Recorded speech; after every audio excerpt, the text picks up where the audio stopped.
Greetings, everyone. This is Payman Lorenzo, your host of the Leaders Lab podcast. Today, for episode number 243, fast approaching 250, I have another wonderful, inspiring, and empowering guest, my new friend, Dr. Norm. We met, we connected on the serving circle. I had a conversation with both of them, him and his wife, last week, I believe, and we had a wonderful chat. And as soon as I heard their story, I said, you know what, guys, I would love to have not only just you. I initially connected with Barbara on the serving circle. I said, I would, and on the call with both of them, Barbara and Norm. And I said, you know what? You guys have amazing stories, each of you. I would love to have each of you individually and then both of you together. So we're starting here with Norm. I'm very delighted to have him here. Just a nutshell about him. He's a retired chiropractor based in Albuquerque, New Mexico. And he lost his hearing at the age of 27. So he's been having issues with that for 50 years now. And now what he does is helping educate people about the connection between hearing loss and dementia and what can be done to reduce that risk. So this is a very powerful topic that a lot of people are suffering from it. And I know a few people around me and my family and relative who are actually suffering from that. But people are not aware of the options available out there. And this is some of the things we're going to cover here. So without any further ado, Dr. Norm, welcome to the show, my friend. Thank you. It's good to be here. Pleasure's all mine. So first of all, how are you doing today? I'm up and at it, and I'm glad I'm going and maintaining my health and energized for moving forward to the next 25 plus years. Beautiful. Make it 50. 35 plus tax. Sure. The only time the taxes can be positive, Absolutely. All right. So the type of conversation I like to have on my podcast is to have a look under the hood, so to speak, to see what's in your heart, to have a heart-to-heart conversation, to really get to know you. Sure, we're going to talk about your business, your impact, and all that. But what I'm interested to know is who's Norm as a person, as a man, as a human being, first and foremost. So, and to start with that, first of all, tell us, for people who don't know you, who's Norm as a person, as a human being, and as a man? Oh, thank you. It's a great broad question. Let's see, I'm 75 years old. I'm a retired chiropractor. I've been married for 43 plus years. Wow. I have 4 children. They've all been homeschooled. Wonderful. I'm very actively involved in the community and a number of community organizations. Let's see, over the years, I've been doing everything from acting on live theater. I'm just now starting my career as a professional speaker, and my speaker theme is encompassing inspiration, motivation, and education about hearing loss and dementia and the risks, the modifiable risks that are out there to reduce the probability of developing dementia. I am a lifelong personal development learner. I always want to do things that can improve my who I am, my personal growth and development, and I'm always seeking ways to assist other people in developing themselves. So if they want to change, I'd like to be part of that instrument of change. Beautiful. Love that. We're going to dive deeper into that in a moment. But first, what I'd like to start with is to ask you a series of rapid fire questions to further get to know you as a person. Ready? Sure. All right. Tell us, what makes you happy? Oh, boy, that's a great question. What makes me happy is when I'm in a peaceful state and when I'm in the day, I get to make other people smile because I interact with them. That makes me happy. Beautiful. What makes you smile? Oh, let's see. There's some things like sometimes I smile when I get embarrassed. Sometimes I smile when I see other people smiling because of something that I've said to them. Sometimes I smile when I see that what I've done is helping people get what they want.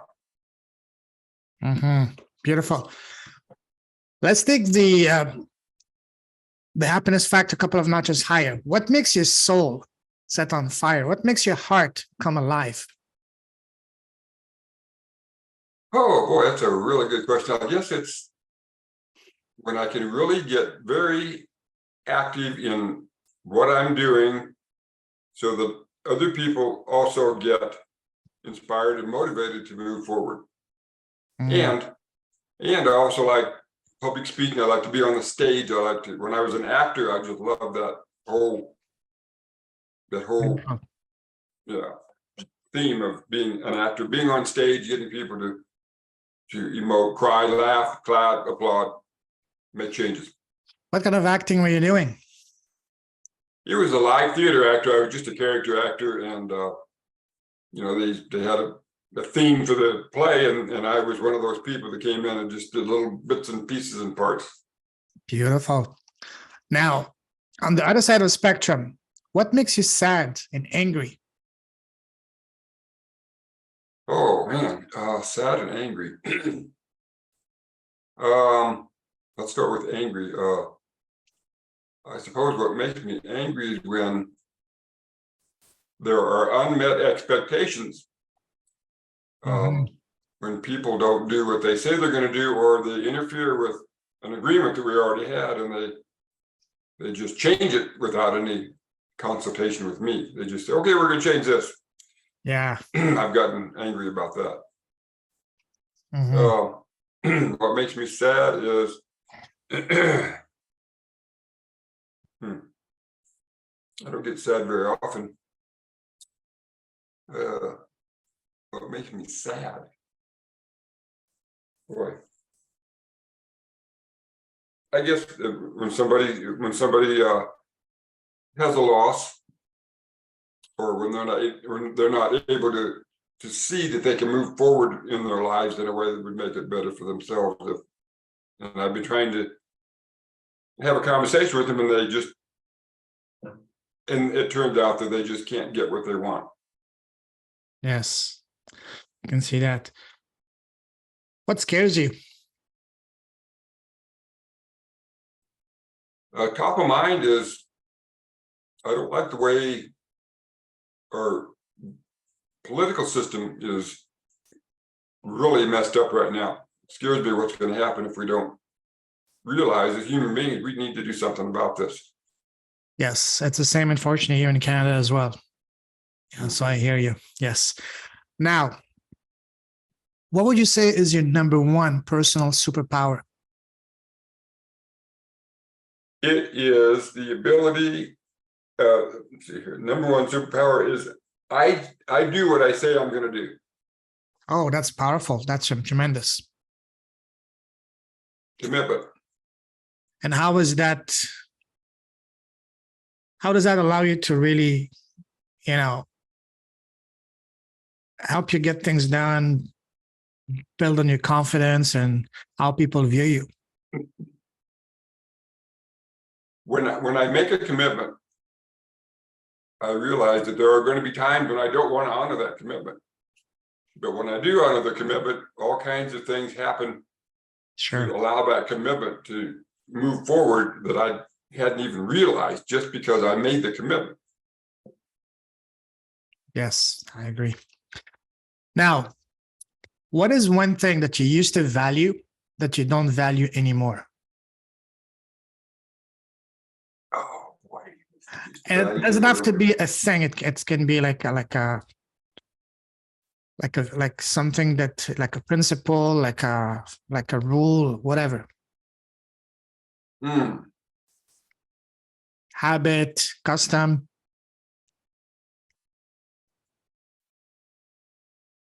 Oh boy. Let's see. Well, I guess top of mind, I used to think that smoking was really cool. It's a value that, as a young man growing up, hey, it's cool to smoke long mentholated cigarettes. Okay. Well, I don't smoke anymore at all. I give them that up. Now, what is one thing that you didn't value before, but now you value? I didn't understand that I had choice in the matter of how my life works. Wow. And now that I have value that now, it's a value, it's a choice, it's a value that's given me confidence and direction. So when I come up across a situation where I have to go this way or that way, I know that, well, no matter what I choose, it's going to be the right choice. So I have choice in the matter. What made you realize that? Was it a specific event or was it something progressively that you came to that realization? I took a seminar called Earhart Seminar Training back in the 70s. Wow. And I got kicked in the butt on that really hard. And then I went, oh, that's what's missing in my life. Okay. Beautiful. Now, you enjoy traveling, right? I do. All right. Let me take you down a different type of traveling, down memory line. Go back to when you were a young boy growing up. You know, when we're kids, people around us, parents, relatives, teachers, friends, family, neighbors, they always ask us, so Norm, what do you want to become when you grow up? Do you remember what was your answer to that question as a young boy? Oh, let's see. As a young boy, it would have been, I want to be like a millionaire that had a penthouse and a private jet and traveled around the world and was just a freelance playboy, just, enjoy the world the way it is. And how did you think you would achieve that? By becoming a rock star, an athlete, a movie star, successful businessman? Successful business, that would be, yeah. Okay. All right, cool. Now, growing up, what was your relationship with school? Did you love school or did you hate it? It was kind of a mixed thing. I enjoyed some of it. A lot of it I didn't enjoy because I didn't have the discipline to do the work. But part of it was because I was not hearing a lot of what was going on because I was developing my hearing loss from age 5. And so I was missing a lot. So I didn't enjoy the social parts because I couldn't easily socially engage. But I recall that there were topics that, wow, this is really, really fascinating. I really enjoyed it. So when I had a good teacher that worked with me really well, like algebra, I had a really good algebra teacher. I loved it. When I was in college, calculus, wow. History, if I could have done history, oh, that's fascinating. So what was your favorite subject in school? In high school,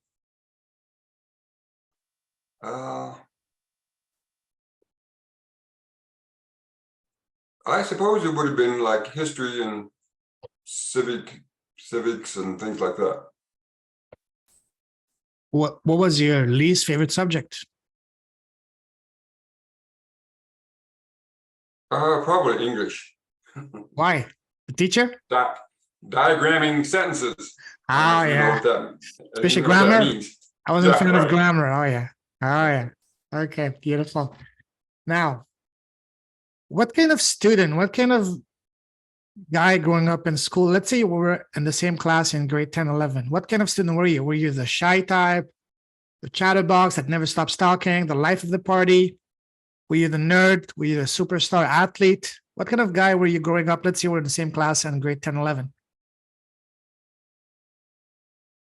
I was a rebellious boy that got in trouble with the teachers, got kicked out of class. But I was a shy person too, because I really didn't want to get involved with anything. So the only involvement I got in was a chess club because it didn't require a lot of conversation. So how does a shy kid get kicked out of class or school? Smarting off to the teacher. Yes, I can see that. Wow. What was your very first job? And do you remember how much you were getting paid for that first job? First job, I was probably in grade school, 4th to 5th grade. My dad said, if you need money for Christmas presents, you're going to have to make the money. So we had to make all four of us kids had to make these yarn pot holders that were spread over a loom, and then we would go out and sell these door to door, 50 cents a piece, so we could make Christmas money to buy presents. And the old 50 cents would go in your pocket, or you had to give some to your father? No, it was all in my pocket. We just Okay. had to pay for the loom and the yarn, but Yeah. it was my money. How did that first job knocking on doors go?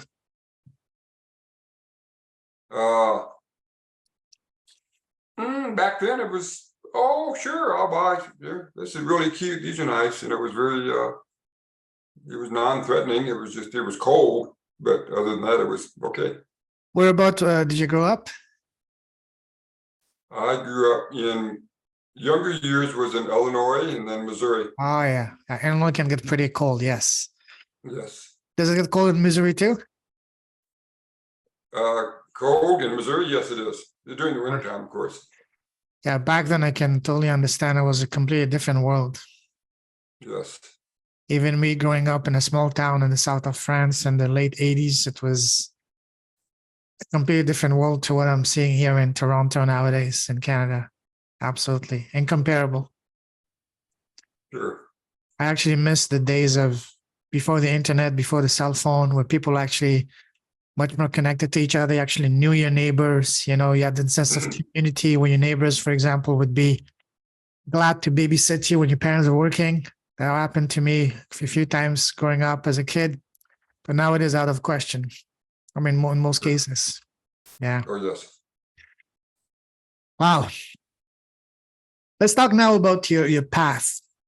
How, from the time you left school to now, how would you describe your path? Would you say once you get into one lane, it was pretty much straightforward, smooth sailing, and you were set for life?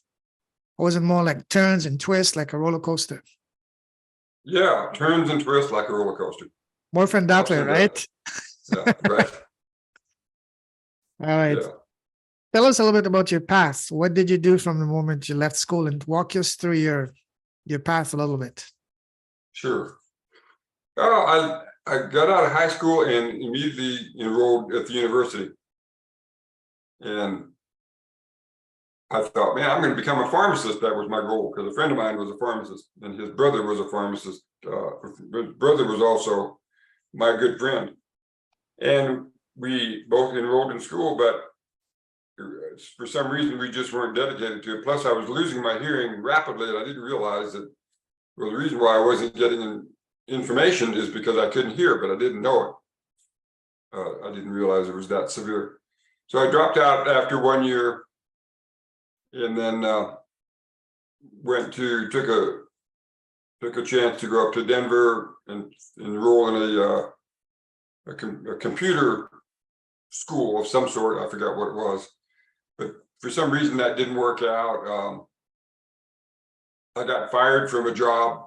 We both did, because we thought we could tell the boss what to do, and the boss said, "No, if you're going to do that, you're out of here." Nah, we pushed the envelope. We got fired, and Oh, wow. we moved back to Albuquerque. He got drafted. I was not draftable because of my hearing. Ended up getting married for about 7 years. 7-year itch. Had a kid. She said, "Get out." By then, my hearing was all gone.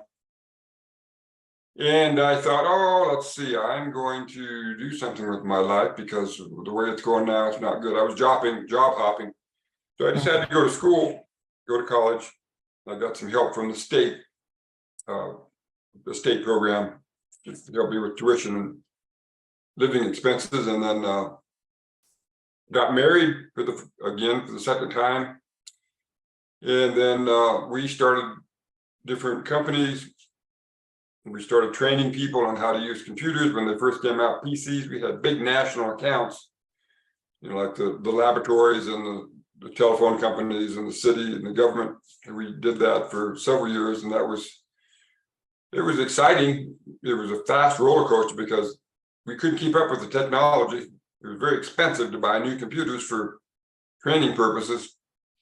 And that's when I realized, I want to do something for people on a personal level. So I decided to become a chiropractor. part of the reason because my dad was a physician. I thought, oh, I'm sure he would like me to be a doctor too, of course. And of course, it was a challenge because I had to find sign language interpreters for the schools that I went to. I didn't have to find them, but I had to insist that the school pay for them because that was the law. Equal access, what they called it. And there was a battle. There was a constant battle to get the schools to pay for the interpreters. Finally, I graduated from my first college at the university and then went on to become a chiropractor. And then I really loved helping people on a one-to-one basis where they'd come in with a health issue and I could use what chiropractors do to help them get out of their pain and whatever. How long was the program to become a started, chiropractor? I worked in that area for 7 or 8 years, and then my wife and I decided that we were going to become nutritional consultants. So we started working with a direct sales company and had been with that company for 30 years, Wow. 27 years. And then when I got my cochlear implant 23 years ago, the first one, that I realized, hey, I could do even more.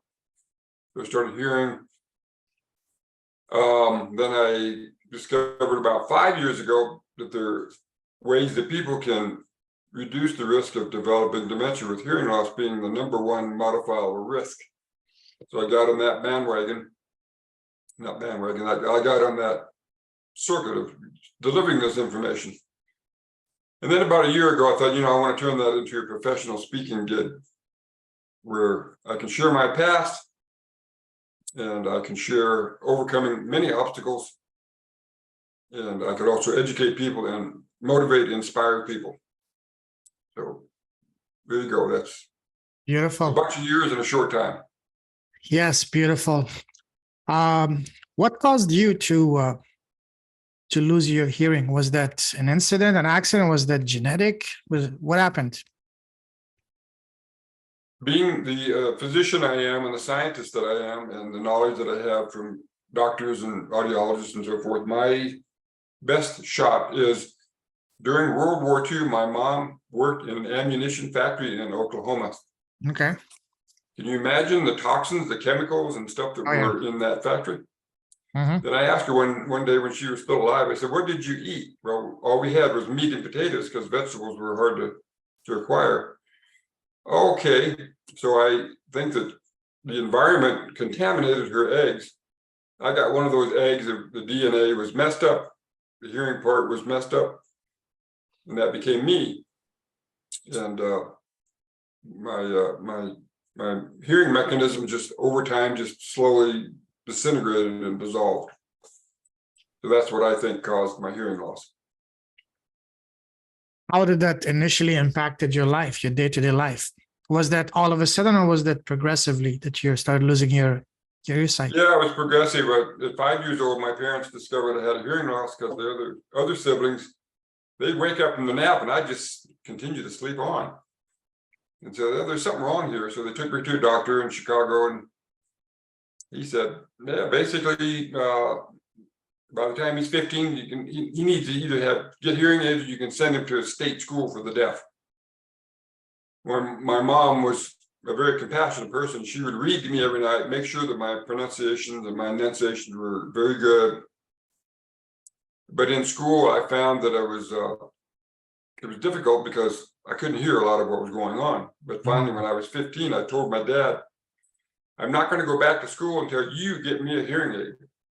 And he did. And so I became my own personal advocate way back then. And then I continued to, I was afraid to get, I didn't want to date because I was afraid the girls were going to say, oh, you got something wrong if you got this thing on the side of your head. What's the matter with you? So I was very self-conscious of it. Sure. But I finally, well, the first marriage was kind of an accident. We were two stupid young kids and all we knew how to do was, let's get married. What the heck? But then after that was over, I took the EST program. And that's when I realized that it really didn't matter what other people thought. What is the EST program? With the Earhart seminar training. Okay. It evolved into Landmark. which is what's known now. Okay, I see. What were the challenges you faced, growing up in school and then in the workforce? You mentioned about dating and all that.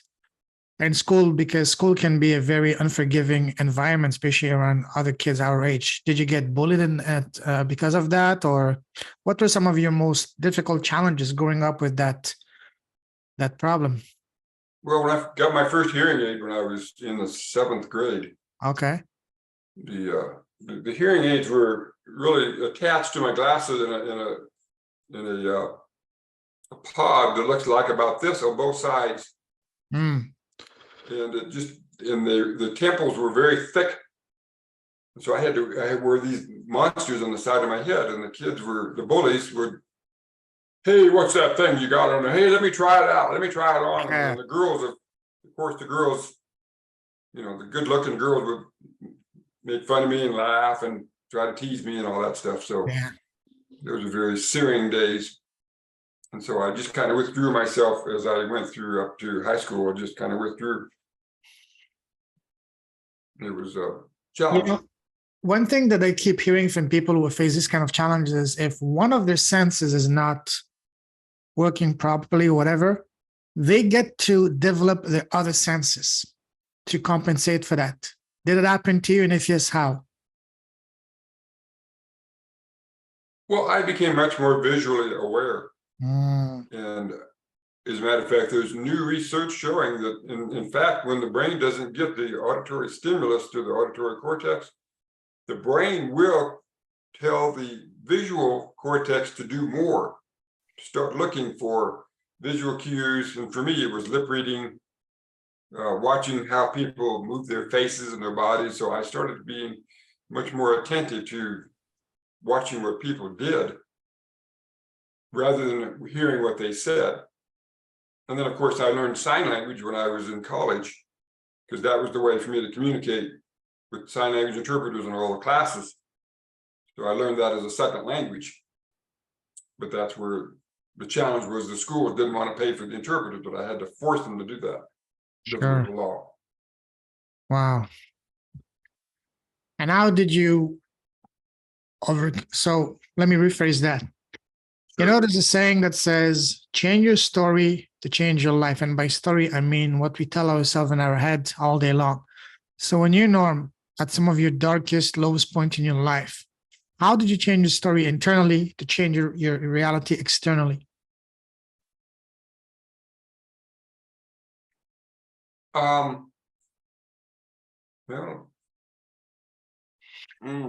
Well, okay, let's see. I suppose before I took the Earhart seminar training, I would abuse alcohol because that was a great way to escape what I didn't like. I would drink, and that was my external. I could be happy and fun and silly and stupid and all that stuff and drink. And I found other friends that were, okay, fine, that's fine. But then when I finally came to realize that was not a mechanism that was going to be successful for me, I decided that I wanted to, that's when I took the Earhart program. And then I realized my head trash really does tell me what I'm going to end up with and how I can react to it. So I can either choose to choose a path that's going to work for me or choose a path that's going to keep me stuck. So, yeah. Was that around the time that you took that seminar that showed you that you actually have control of your destiny and your life? Were they at the same time? I missed the first part of the question. You mentioned earlier today that you took a seminar, a program that taught you that, hey, you can actually control your destiny, your decisions. So were those around the same time frame that allowed you to really realize, hey, you can actually control things, that can actually have a say? Let's see, I'm not quite sure if I understand the question, but I think what you're saying is that up until I discovered this seminar, I was heading down a path of not being very successful in my life. Of course, can imagine, yeah. And then when I decided to take control of my life and choose what I could choose and react the way I wanted to, then things started to progress. Okay. And then once you understood that, once you realized that you can actually, take control of your life and do things the way you wanted to do, how did that help you improve your life? How did you started to feel that, hey, I can actually use that, which might be as a handicap, but that is a beautiful gift for me to actually go and help empower, inspire other people that may be in the same position as me, but may not have the same type of information or awareness available. So what was a transition for you to realize, hey, this is not a handicap. This is a blessing in disguise, it's a gift that I have, and I need to make the most of it to share it, help inspire others. So what was a transition from your situation to actually taking that and having an impact out there? Okay, great. I think what happened was that I realized that, okay, sure, I could have this disability, but I could do things in spite of the disability. So I realized that I could either allow just the disability to control me, or I could control it. So what I did was I learned sign language, and then I overcame a number of challenges, like going back to college after I'd already flunked out, staying the course even though the colleges said, no, we don't want you here because we have to pay for your interpreters. Wow. I overcame those challenges. I overcame the challenge of being divorced. So what I did is I set myself up as a model. If other people with disabilities or people with challenges could say, hey, Norm, if you've done all these things, I can do this too. And it's difficult to become a doctor when you're deaf because of all the new information you have to learn and assimilate. And I think I've been, not many people can do what I did. Absolutely. Yeah. So I think I've become a model, I've become an example. And I think a lot of people look to me and say, hey, look, if you did this, I can do this. So how long did it take you from the moment that you realized that yourself until you started being recognized by others that, hey, this is a pioneer, this is a man that can truly be an inspiration for others? I would have to say that my wife is the one that helped me realize that, because she said, look what you've done. Look what you've accomplished. Look at the things you've overcome. Yes. And she's the one, that's when I realized that somebody was looking, hey, look, you have done some pretty significant things. And that's when I realized it. And then once you realized that, how did that make you feel? What was your outlook did that change your outlook at life? Did that change your perspective at what you can accomplish? And most importantly, were you aware that, looking at things from a spiritual perspective, that, hey, I chose this for a reason because I want to learn something. I want to accomplish something. At one point, did you actually realize that, hey, this is something that I chose to be here to learn something powerful lessons that I can help others? Well, it was probably, I took a Dale Carnegie class for how to win friends and influence people. Mm-hmm. And I was really in the pits of my life that I just gotten divorced and it was in between jobs and terrible. I was losing my hearing, but I could hear well enough to get by in the Dale Carnegie course. And one of the principals of the school said, if you want to help people, go down and tutor some of the kids in the poor part of town. Is anybody here that want to do that? I raised my hand. So I went down to the school and I helped this kid that was flunking out of school. His parents were ignoring him, but I was going down there once or twice a week and just helping him with basic English math, history. I helped him go from F's to A's in a semester. And I realized that I made a huge difference in this kid because somebody cared about him. And so when I decided to get out of the computer business that my wife and I were in and go become a doctor, I remembered, oh yeah, I can actually help people feel better by becoming a chiropractor and delivering a service to help people. So that's when I realized, yeah. That is powerful, because people that have any type of disability, or even people that don't have any disability, sometimes they feel low, they have low self-confidence. All they need is just someone to believe in them, to tell them, hey, you're capable, you can do that. This is what a lot of people actually need. A lot of very talented, very skilled people, but just they have low self-confidence, or life happened to them that really beat them down, and all they need is just someone to cheer them up. Absolutely. How much of your work would you say that not only you did back then to that student, to that child, but also to what you're doing now, boils down to actually giving confidence to these people, to make them feel that, hey, you can do it despite whatever limitation you may have? How much is mental and the mindset? A lot of it is mental and mindset. Yes. I mean, choosing to go to chiropractic college when I was completely deaf, no other deaf students had ever done that before. Mm-hmm. And I knew this is the right choice for me. So my mindset was, I can do whatever I want to do. Mm-hmm. Absolutely. And that must have felt like completely liberating, and like a lion unleashed, so to speak. Hey, I can conquer the world. I can, look at me. I literally came back from the pits of hell, and now I want to help as many people as possible. My one of the administrators at the college that I went to, because I kept insisting that the school was responsible for paying for my interpreters, they branded me as, you're a guy like a bulldog. Once you get a hold, you do not let go. And so that's been, a number of people have said that about me, about other activities that I that's a wonderful compliment. It is. Wow. Okay.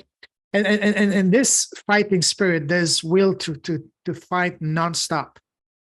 Yes. How important was that in your success, and did that help you open doors for you that normally you would not, given your condition, that normally would not even be, seeing in your life?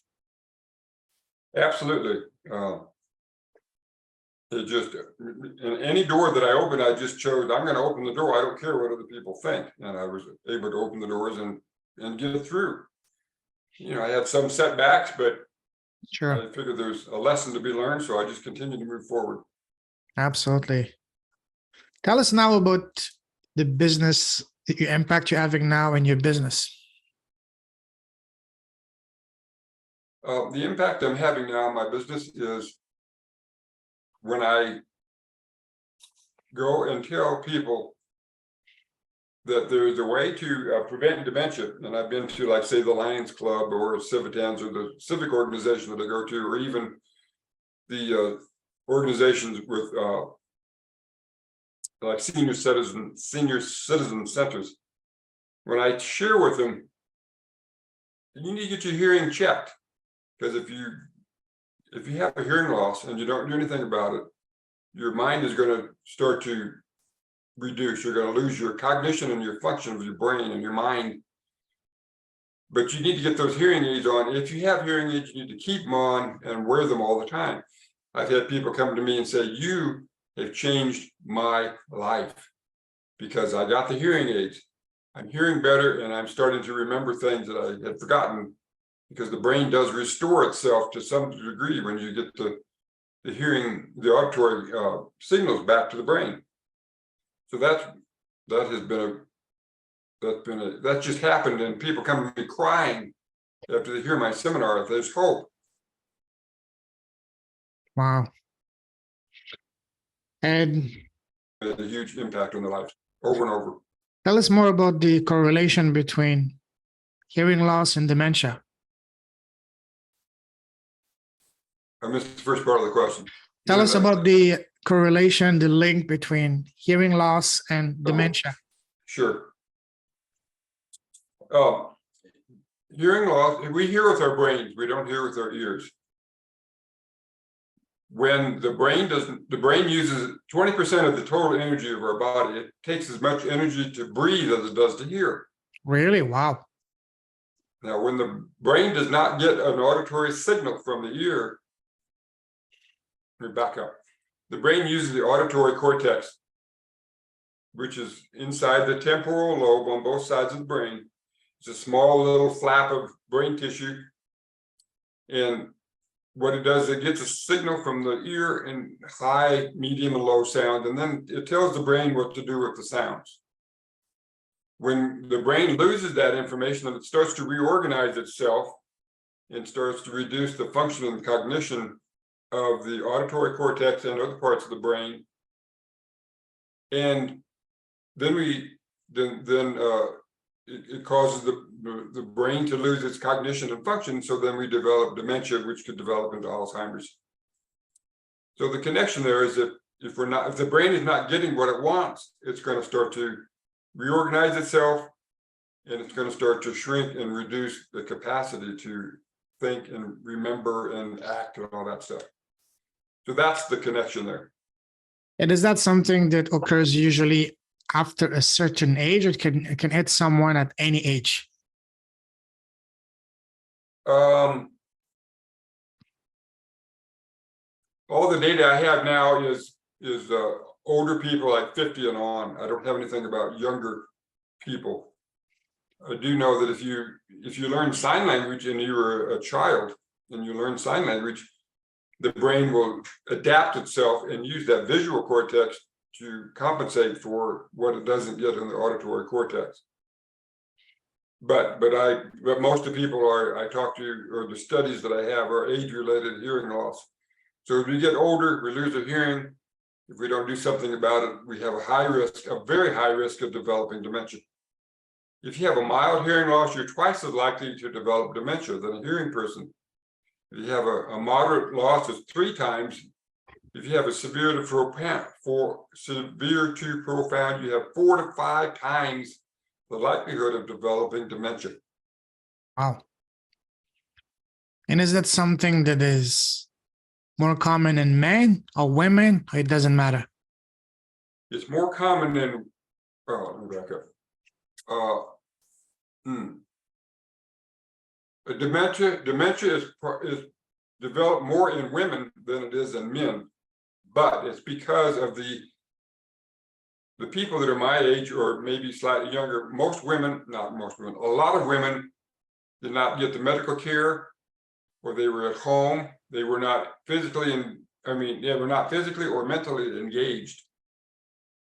If they had a hearing loss, no big deal. So it's more likely that a woman will develop dementia. However, many men develop it. A large percentage of men do too. Sure. How about hearing loss? Is that something that is more prevalent with men or women, or it doesn't matter? The data that I've seen, it's pretty close. So it's not one gender over the other. What can people do to prevent, reduce, and eventually eliminate the risk of not only hearing loss, but also dementia for both men and women? They can, first of all, they need to be aware that with hearing, they need to be aware of the environment. So if like teenagers, the younger crowd, they shove these ear pods in their ears and they crank the volume all the way up. That's the highest group of people who are losing their hearing right now.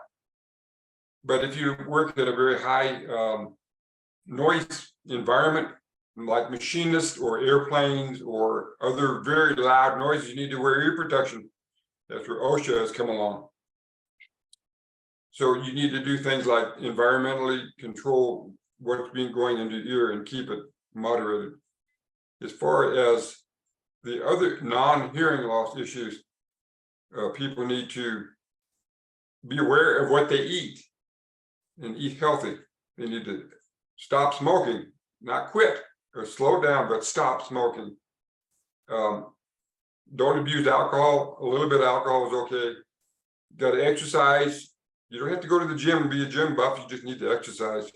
You need to take high quality, science-based nutritional supplementation, because we are not getting enough nutrients in our foods nowadays.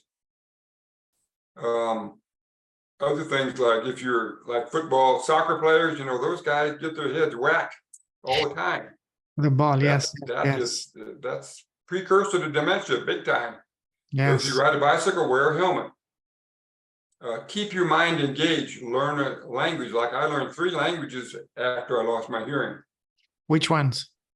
Sign language, medical terminology, and the body sciences of anatomy, physiology, pathology, and nutrition. Wow, impressive. Wow.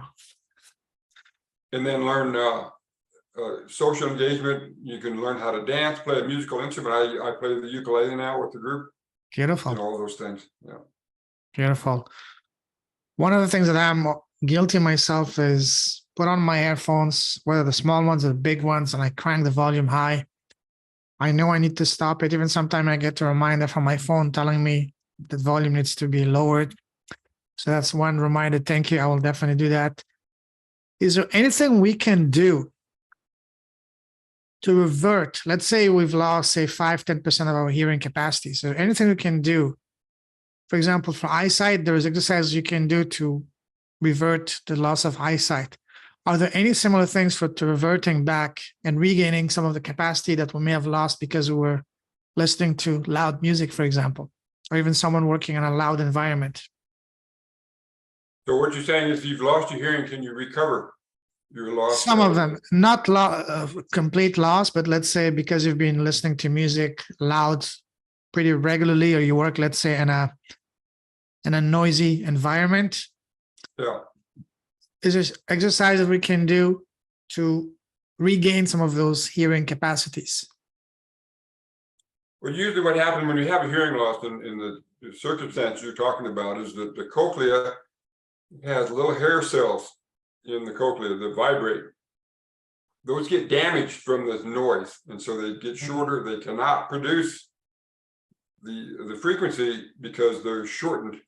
Once that happens, you cannot repair those, but you can get hearing aids that will replace a lot of the loss of the ear by the frequencies and the computerization and the technology that hearing aids and cochlear implants provide. Like I can now hear 96% of a single syllable word in a soundproof booth on both ears now, as a result of the cochlear implants.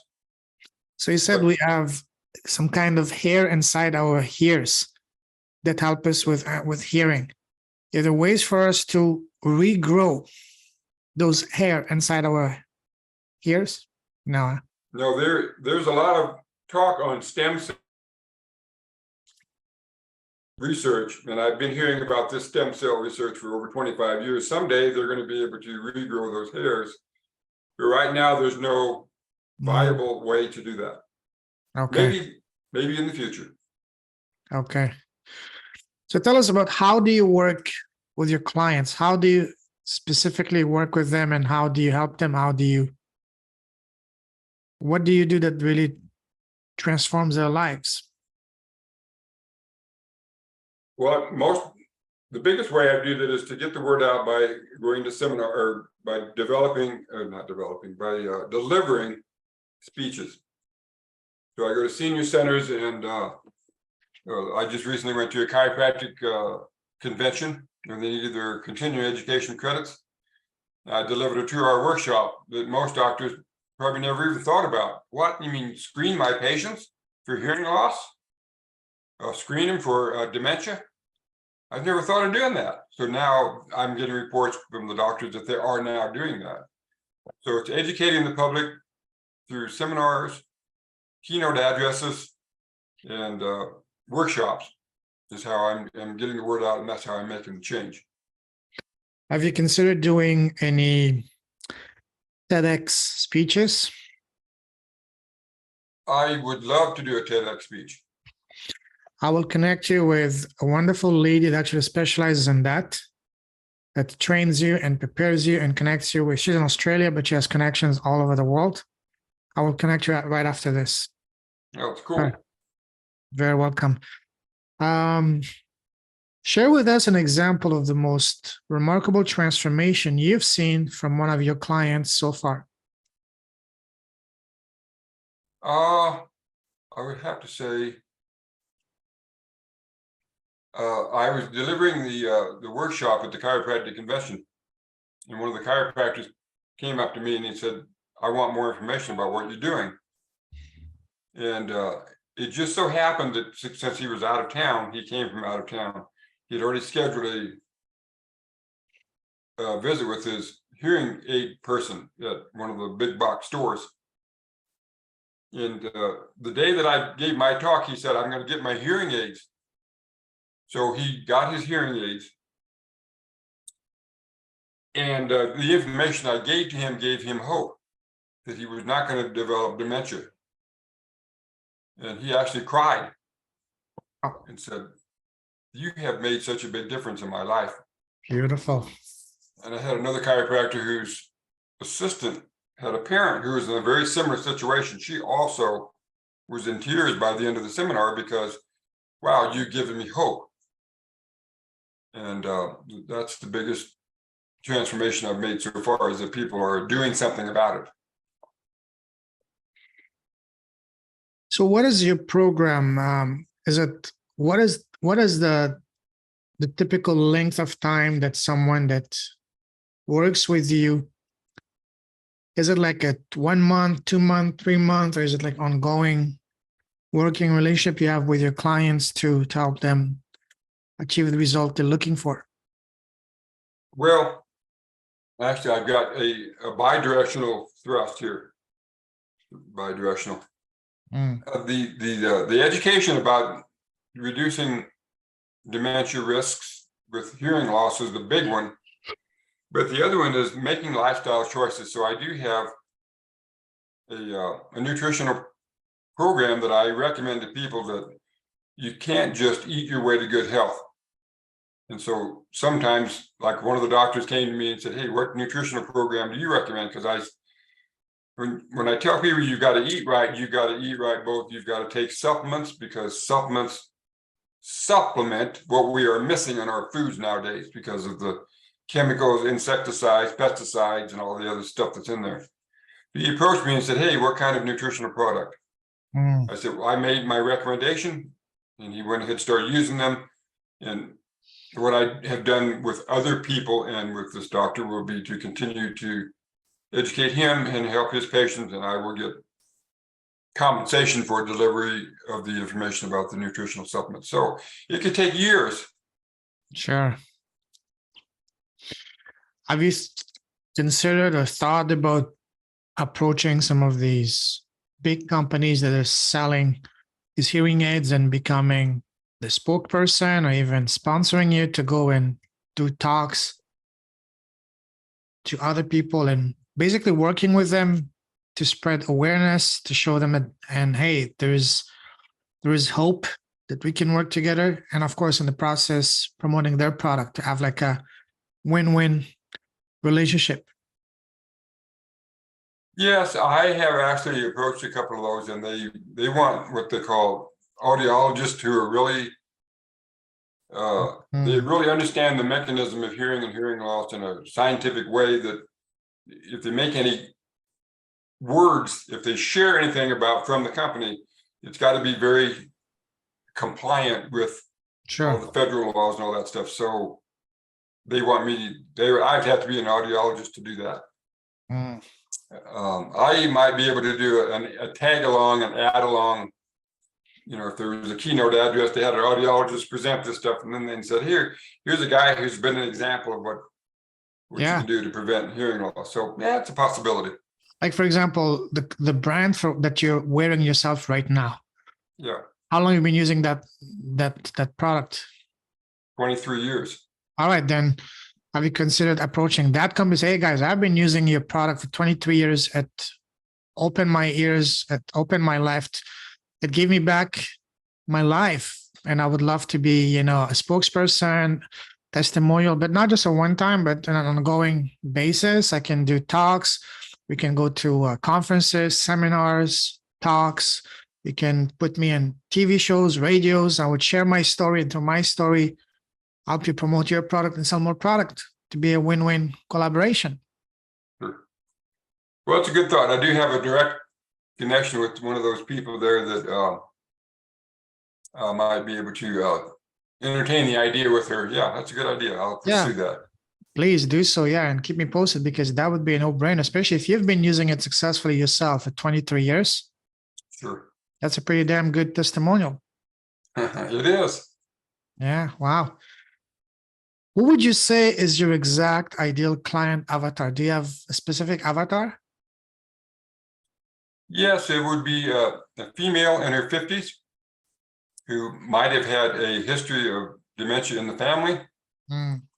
And she's either concerned about her hearing or concerned about dementia. And she wants to be able to maintain a connection with her grandchildren and children for the rest of her life. Mm-hmm. How are you getting your clients so far? So far, I am meeting people on a one-to-one basis and networking business meetings and things like that. And I just share, this is what I do. I'm in the dementia prevention business. Do you know anybody that wants to have a speaker? So far, I've been able to go to local events and senior centers and things like that. But I am now getting myself involved in social media and artificial intelligence.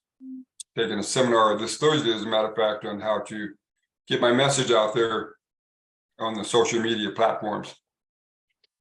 Beautiful. Have you written a book about your story and what you went through? I've been told by so many people to write a book. Yes. And my wife just signed up for a woman that we know locally who helped people write books, and she's taking her seminar this Friday. Wow. And so after she does hers, I may go ahead and get started on mine. I can connect you with my publisher as well if you want. That'd be helpful as well. Yes, absolutely. Absolutely. Because that's a story. We all have a story, but your story is definitely a story that is worth sharing, because you've gone literally through hell and came back, and not only came back, but you conquered hell, and you've taken, a very serious handicap and use that as a gift to inspire, empower, and change lives, literally. You have a tremendous gift in your hands. Yes, I need to write a book. Not just a book, but get your message out through podcasts, talks, even YouTube channel.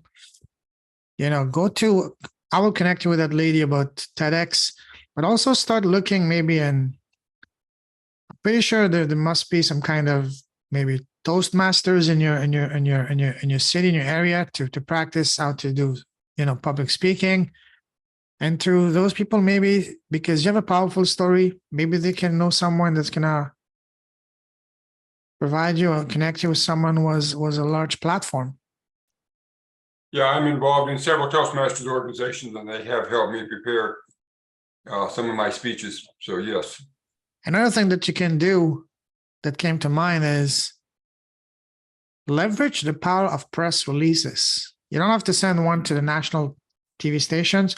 Start sending those to your local journalists, local radio stations, local TV stations. They're always hungry for powerful stories, even more so if they are from local people. So your local town paper, local radio station, local TV station, they're in dire need of powerful, inspiring, empowering stories, even more so from actual local citizens. Oh, yes. Okay. Do that. Do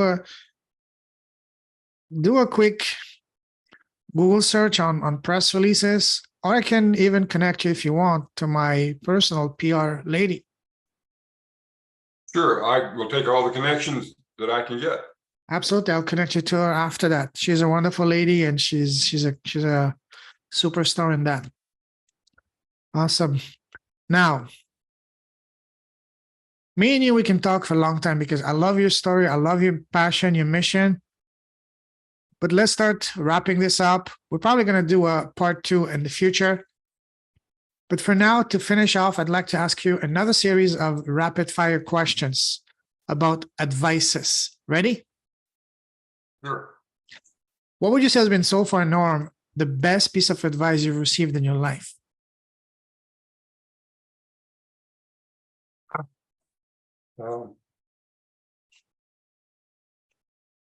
Make a decision and go for it. Love that. What has been so far the worst piece of advice you've received? Oh man, the worst piece of advice.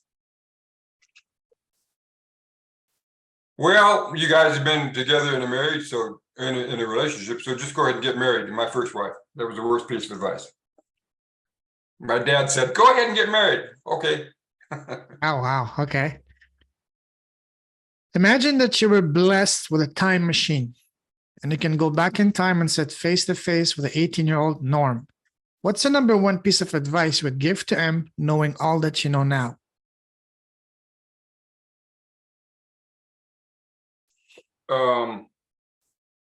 Don't be too concerned about what other people think. Just do what your heart tells you to do and stick to it. Absolutely love that. Do you have your own podcast yet?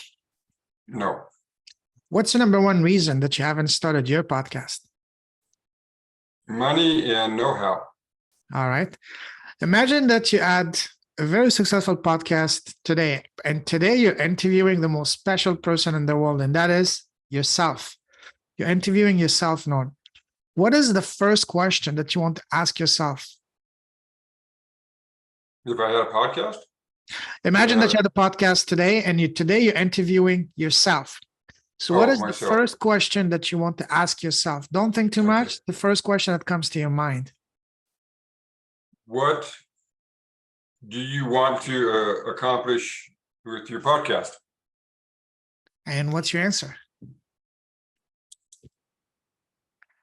To educate people on that they can make a choice and make a difference in their lives.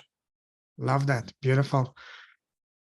Now, the last question that I ask, and that's my favorite question to ask, and that is, what is the smallest thing you've done in your life that has had the greatest, deepest, most profound and positive impact in both your life and business? And by small, I don't mean something small. I mean the one thing. For example, for me, has been starting my podcast. What about you, Norm? Oh boy, that's so many. What's the first one that comes to mind? Well, it's going back to making those pot holders when I was a little kid, just getting out there and selling them. I had no fear. It was just go out and sell them, make some money. Mm-hmm. And I've been able to go out and put myself in all kinds of situations where I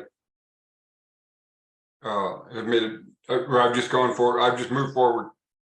Mm-hmm. Beautiful. Now, if someone wants to connect with you, what's the best way to do so? Well, it's probably my email would be the best way to do it. I do have a website, but yeah, either one of those two, website or Okay, what's your website? it's Dr. Norm's Connections, DrNormConnections.com. Okay. And what's your email address? It's DrNorm gmail.com. DrNorm@gmail.com. All right, I'll put those in the show notes. Listen, Norm, absolute pleasure, honor, blast talking to you. We could talk for hours. You have a phenomenal story, one of the most powerful stories I've had the honor of showcasing on my podcast, and over almost 250 episodes in 2.5 years. I salute you. You're a true leader with a heart. Keep shining your light. Keep blessing the world with your presence, with your impact, with your vision, with your mission, with your smile, with everything you do, with your presence. Stay safe. Stay awesome. God bless you, my friend. We're definitely going to be talking soon again. Take care. Thanks, Lorenzo. You're welcome. Bye. Bye.